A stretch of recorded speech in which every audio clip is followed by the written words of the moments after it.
A Study in Scarlet Part 1 Being a reprint from the Reminiscences of John H. Watson, M.D., late of the Army Medical Department. Chapter 1 Mr. Sherlock Holmes. In the year 1878, I took my degree of the Doctorate of Medicine of the University of London, and proceeded to Neatley to go through the course prescribed for surgeons in the army. Having completed my studies there, I was duly attached to the 5th Northumberland Fusiliers as assistant surgeon. The regiment was stationed in India at the time, and before I could join it, the Second Afghan War had broken out. On landing at Bombay, I learned that my corps had advanced through the passes and was already deep in the enemy's country. I followed, however, with many other officers who were in the same situation as myself, and succeeded in reaching Kandahar in safety, where I found my regiment, and at once entered upon my new duties. The campaign brought honors and promotion to many, but for me it was nothing but misfortune and disaster. I was removed from my brigade and attached to the Berkshires, with whom I served at the fatal battle of Maiwand.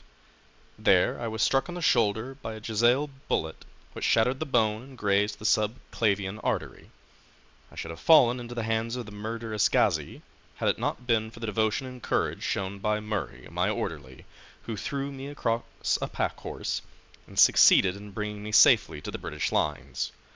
Worn with pain, and weak from the prolonged hardships which I had undergone, I was removed, with a great train of wounded sufferers, to the base hospital at Peshawar.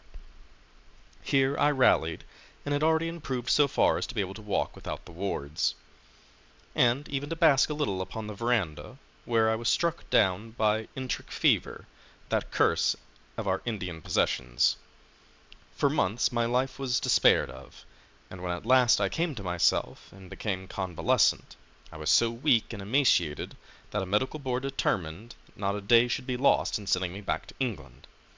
I was dispatched accordingly in troop ship Orontes, and landed a month later on the Portsmouth jetty, with my health irretrievably ruined, but with permission from a paternal government to spend the next 9 months in attempting to improve it.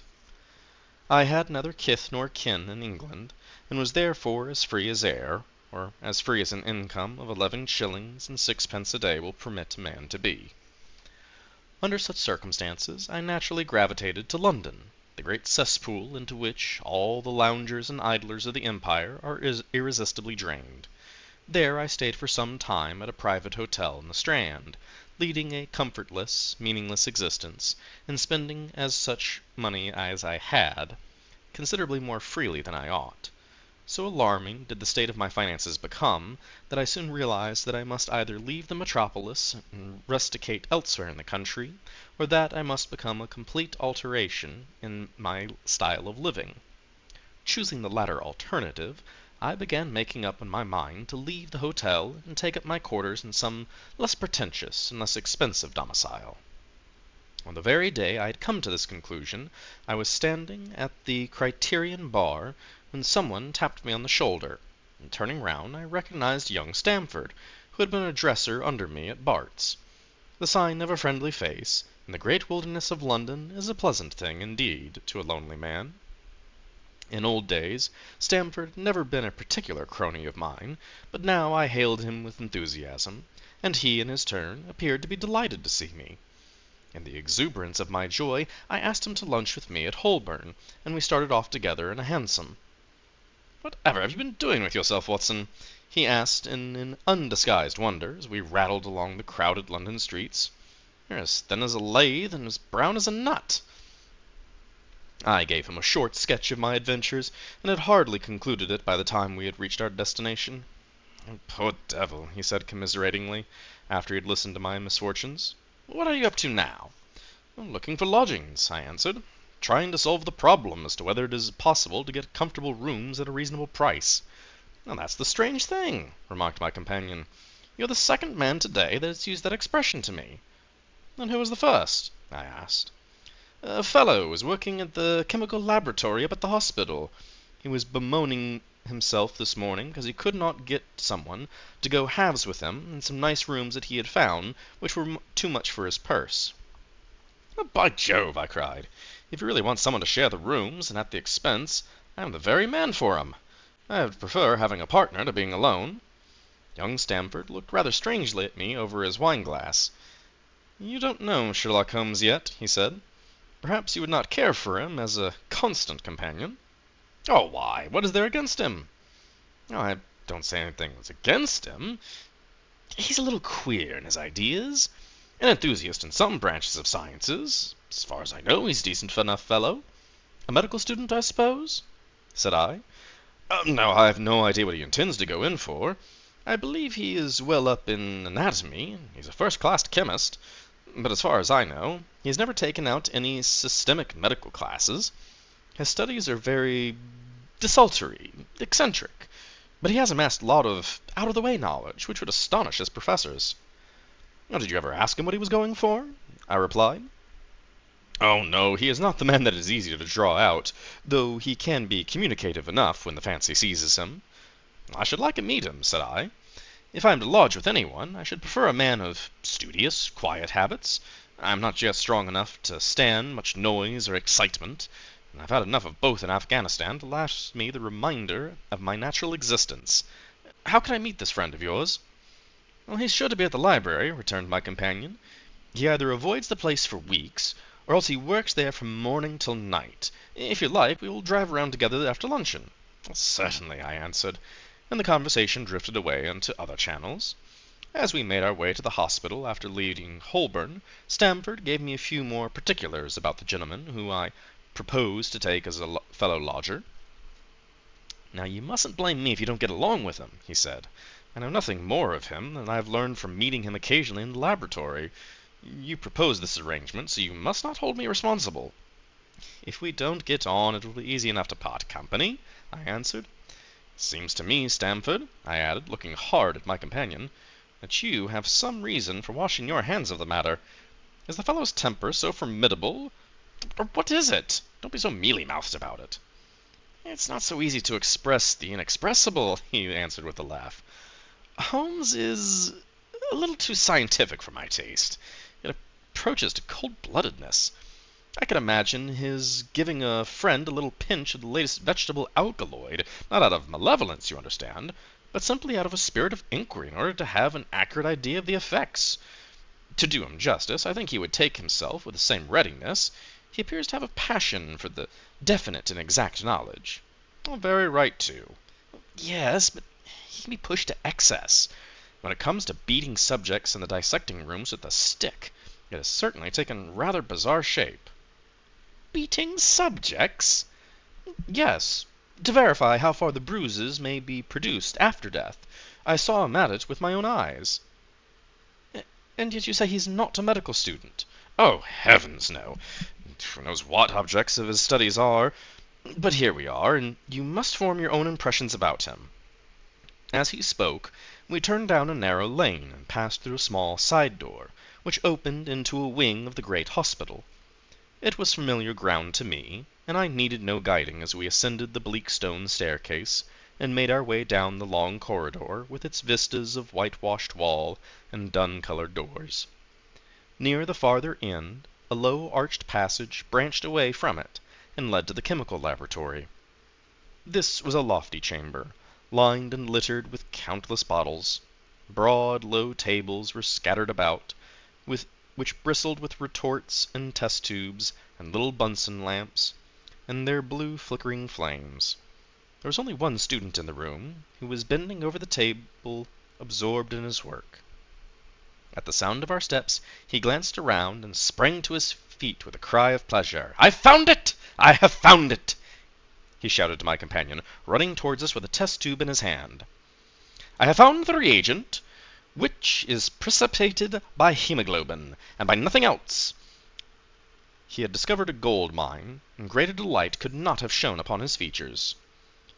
"Well, this is Dr. Watson, Mr. Sherlock Holmes," said Stamford, introducing us.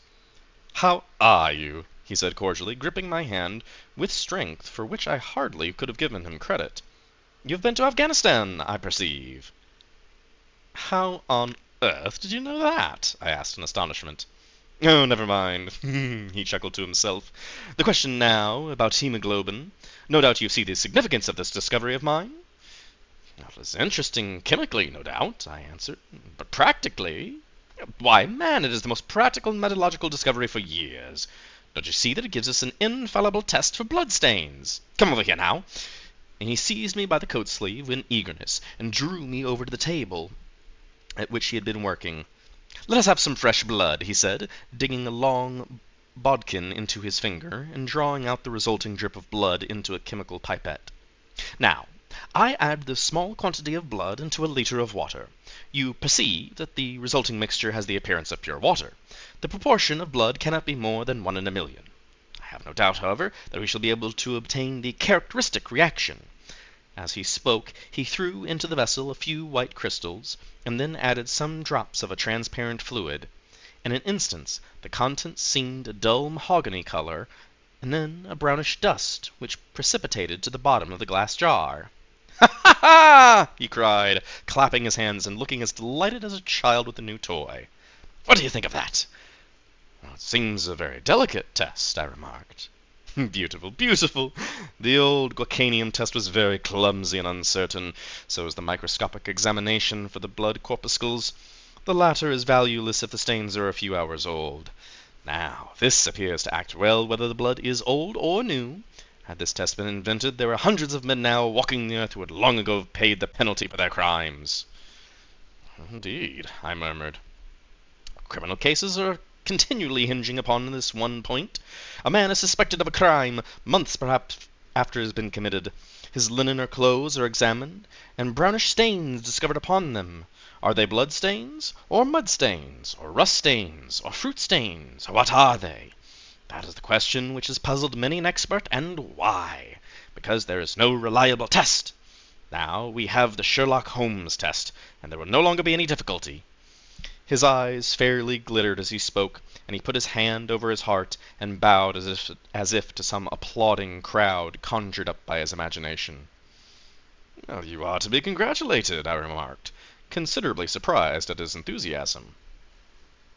"There was the case of von Bischoff at Frankfurt last year. He would certainly have been hung had this test been in existence.